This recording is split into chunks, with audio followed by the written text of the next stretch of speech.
What's going on, guys? BouseFeenux here, and yesterday the patch notes for patch 1.09 were released. It's pretty rough, so we're gonna go through it together. Now, it's not all bad, but the bad in this coming update, in my opinion, pretty much far outweighs the good. So what I'm gonna do is give you the bad news first, then the slightly good news, and then at the end I'll wrap it up with my overall opinion about this update as a whole.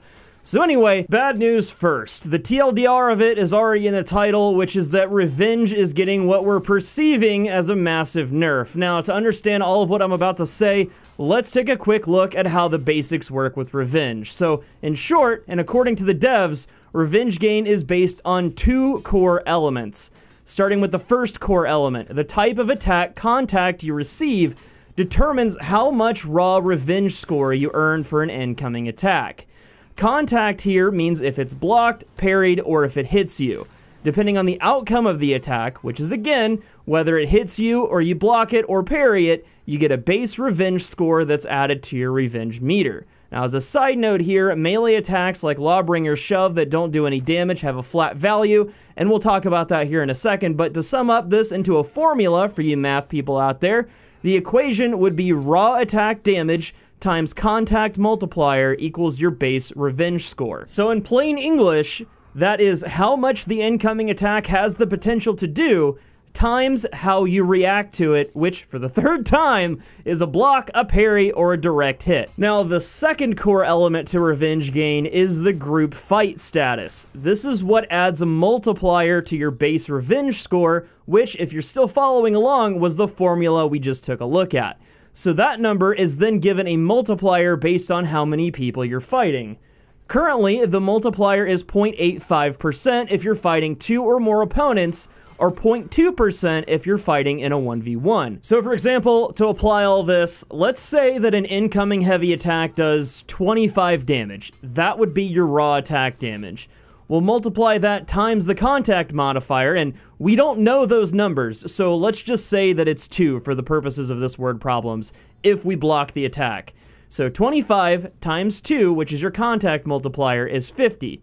50 would be your base Revenge score. We then would add our group fight status multiplier, so that's if you're in a 1v1, a 1v2, or so on, which currently in the version of the game that we're on now is 0.85%, for anything more than a 1v1. Now, if my math is right, and you can correct me if it's not, this gives us a Revenge gain of 92.5. Again, this is just an example. We don't know the exact value for contact multipliers. I'm just trying to show you all how this gets added together. Alright, so if you're still with me, I 100% commend you on that, but now that we've gotten all that covered and you hopefully understand somewhat the basics of how all this works, let's talk about how they're going to change it.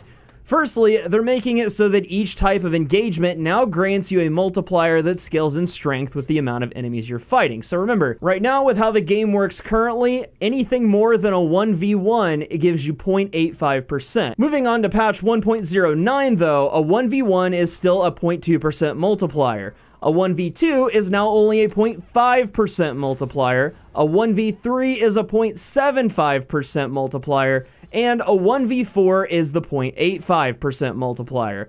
Now, I know a lot of this probably seemed kind of confusing, so let me just tell you straight up, this is pretty fucking bad. Revenge is weak enough as it is, and surviving even a 1v2 with today's Revenge situation is a daunting task, and now it's set to be nerfed further in that situation.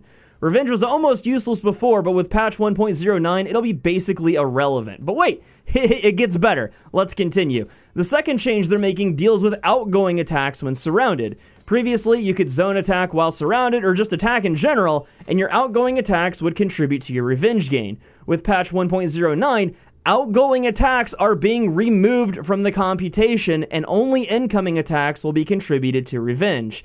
Like, I have a hard time believing this when I was reading it. I feel like right now I'm just reading kind of an April Fool's patch notes, but wait, there's more, it gets better. The third change deals again with what they're calling the group fight timer. I see the strategy used in high-level play a lot, but let's talk about what this is. So if you're in a group fight situation, let's say you're fighting 2 other opponents and they're wailing on you, and you build your Revenge up, you have a set amount of time that you benefit from being in that group fight. So you could then take that bonus to the next fight if there's one that's really close to you, and you continue to build revenge. In patch 1.09, they are reducing this benefit timer by 50%, meaning basically, if you leave the fight you're in, you lose all revenge gain bonuses. So the short of this is, you only get a bonus for the fight that you're currently in. You can't leave a fight now and participate in another fight and still get a revenge bonus. You gotta either stand there and hope you can win, or retreat to another fight. This one isn't too bad, I feel like, but I still don't feel like it was enough of a problem to even get this nerf. But there's still more. On top of this, with the last point, they touch on how dead players contribute to revenge gain multipliers. So if you're in a 1v4 and you kill one of the opponents, you're now in a 1v3. You'll still get the 1v4 multiplier for as long as the timer lasts on the revenge gain multiplier in the current version of the game. In patch 1.09, however, as soon as you kill someone, it instantly drops to the next lowest tier. So in the case of our example, you'd go from getting a 0.85% multiplier in a 1v4 to a 0.75% multiplier in a 1v3 instantly. With this, it's almost like you're being punished for killing multiple opponents. Now, a lot of that was pretty rough, but here's what I feel like is one of the shittiest parts. In patch 1.09, damage over time will no longer contribute to revenge gain. Yes, that means any class with the bleed ability can bleed the fuck out of you, and you won't get a single tick of revenge. So be on the lookout for the Fear Itself and Sharpened Blades meta. You'll be pretty much bled for your entire health bar in 3 hits and not even get enough revenge to save yourself. It's gonna be great. Also, no revenge gain for being thrown into fires or from getting hit by a fire flask. But that's not all. There's still one more thing they're planning to do with the patch 1.09 for revenge. This one is actually kind of a positive, so thank God for that. The change here is that melee attacks that don't do damage, i.e. pushes, shoves, headbutts, kicks, etc., now give the target more revenge gain than they used to. The revenge score for melee attacks that don't deal damage was 10, so in the current version of the game, it's 10. But now it's being increased to 30 in patch 1.09. In spite of the rest of the revenge nerfs in this list though, it's like putting a band-aid on a bullet wound. I just don't think it's really enough to balance out the rest of this stuff. But before we move on to the last couple of things changing in 1.09, I just wanted to talk real quick about my takeaway from all this revenge stuff. Really what I feel like they're doing is laying a foundation for some big changes in Season 3, and I really hope that's the case, but what I'm afraid of is that this further nerf to an already nearly useless mechanic is going to further kill the player base. People are just going to get fed up with certain death and gank situations. Like, it's already bad enough because you already have a small chance of winning even a 1v2 in the current version of the game, but with patch 1.09, it's going to be even harder, even almost impossible. But, and I hate to say it, you guys asked for this. For months, people complained about how strong revenge was. It's been nerfed, and now people want it back to the way it was. It was a monkey's paw scenario. You've got to be careful what you wish for. But anyway, moving on, there's a few changes I think are important to list that are coming to Raider and Centurion. There are other characters getting tweaks, but I'll let you guys look at them if you're really that interested. Anyway, for Raider, his Stampede charge is getting better tracking. As of now, that move is super hard to land, and most of the time, you don't even have to dodge out of the way to avoid it. Sometimes it even pushes you out of the way from what I've seen, and it's almost useless. So as I've said, they're improving the tracking on that. For Centurion, he's actually getting a bit of a nerf in gank scenarios. Currently, 2 Centurions can pretty much just run a train of shoulder pin attacks on you one after another. One Centurion pins you, then another pins you, and so on until you die, and you pretty much can't do anything about it.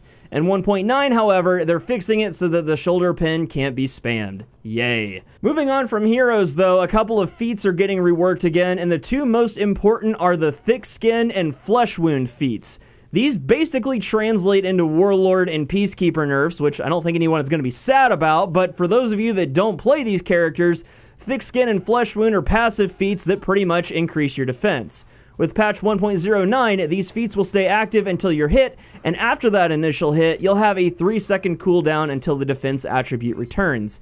I don't play these characters or use these feats, but on paper, it looks like those feats will now be useless, so I'd be thinking about other feats you'd like to take in their place. Now, there are some overall game changes, so let's go ahead and jump into those. First up, Salvage is getting a bit of a rework this time around. From patch 1.09, all faction salvage is going away. It's now just going to be combined salvage between all of your factions in one place. So simply put, your Viking, Knight, and Samurai salvage will all be combined into one pile, and you can use it on whomever you want. Another change in the overall game is coming to the face-off screen. If you've played the PTR, you'll notice that your skill level relative to your opponents is now shown on screen. In patch 1.09, this will be live for all game modes and will now show your skill rating in comparison with the opposing team and your own team. I'm not sure how accurate this is yet, but it's better than nothing, and I still think it's kind of neat to see. And the last thing I thought was pretty cool is that orders are getting a pretty massive overhaul. They'll be balanced according to their difficulty and estimated time completed, meaning harder orders equals better rewards.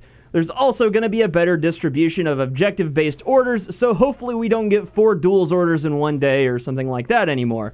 On top of that, the 8 kill streak order is being nerfed to 5 kills. But really guys, I think that's about everything that was worth mentioning. If you want to take a look at the notes yourself, I will link them below, but my takeaway from this whole thing is this patch really feels like something that should exist on the PTR for a while and not be put into the main game right away. I've got a really bad feeling about a lot of this stuff, and I wish they'd just let us test it first and offer feedback before it makes it into the retail version of the game. If they just throw this stuff in, it might cause a mass exodus. But to end on a positive note, on the plus side, to play devil's advocate, they are being a lot more transparent with us about how the game's mechanics actually work, and in my opinion, that is a major plus because it's something that they don't have to do at all. But anyway, that is going to be it for today. This was a pretty long video, and if you found it helpful, don't forget to support it with a like, and if you're new here, get subscribed so that you never miss a new video, and if you want to keep the conversation going, join my Discord if you haven't already.